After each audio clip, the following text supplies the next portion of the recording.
حضرت عائشہ رضی اللہ عنہا بیان کرتی ہیں، نبی صلی اللہ علیہ وسلم نے نظر لگ جانے کی صورت میں دم کرانے کا حکم فرمایا ہے۔ حضرت انس رضی اللہ عنہ بیان کرتے ہیں، ازرا ایک ورم ہے جو بچے کے حلق میں کثرت خون کی وجہ سے ہو جاتا ہے۔ اس کی وجہ سے اپنے بچوں کے گلے دبا کر انہیں تکلیف نہ پہنچاؤ، بلکہ تم کچھ استعمال کرو۔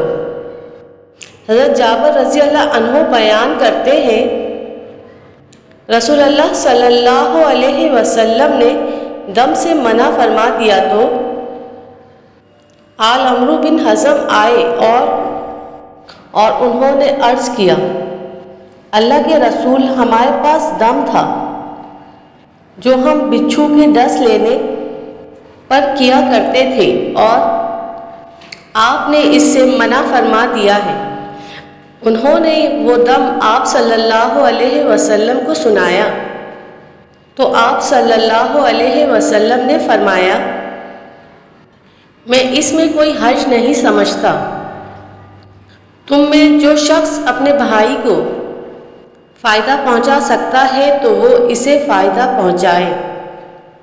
حضرت عوف بن مالک اشجع رضی اللہ عنہ بیان کرتے ہیں، ہم دور جاہلیت میں دم کیا کرتے تھے۔ ہم نے عرض کیا، اللہ کے رسول، آپ اس بارے میں کیا فرماتے ہیں؟ آپ صلی اللہ علیہ وسلم نے فرمایا، اپنے دم مجھے سناؤ، ایسا دم جس میں شرک نہ ہو، اس میں کوئی حرج نہیں۔ حضرت زید بن ارقم رضی اللہ عنہ بیان کرتے ہیں، نبی صلی اللہ علیہ وسلم نمونیے کے علاج کے لیے زیتون اور ورس بوٹی کی تعریف کیا کرتے تھے۔ حضرت ابو ہریرہ رضی اللہ عنہ بیان کرتے ہیں، رسول اللہ صلی اللہ علیہ وسلم نے حرام چیز کو بطور دوا استعمال کرنے سے بھی منع فرمایا ہے۔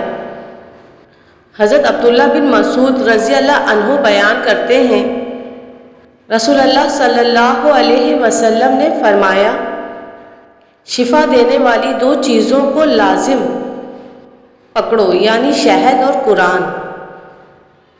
حضرت اسماء بن امیس رضی اللہ عنہ سے روایت ہے، انہوں نے عرض کیا، اللہ کے رسول، جعفر رضی اللہ عنہ کی اولاد کو بہت جلد نظر لگ جاتی ہے، کیا میں انہیں دم کرواؤں؟ آپ صلی اللہ علیہ وسلم نے فرمایا، ہاں، کیونکہ اگر تقدیر پر کوئی چیز غالب ہوتی تو اس پر نظر غالب آتی۔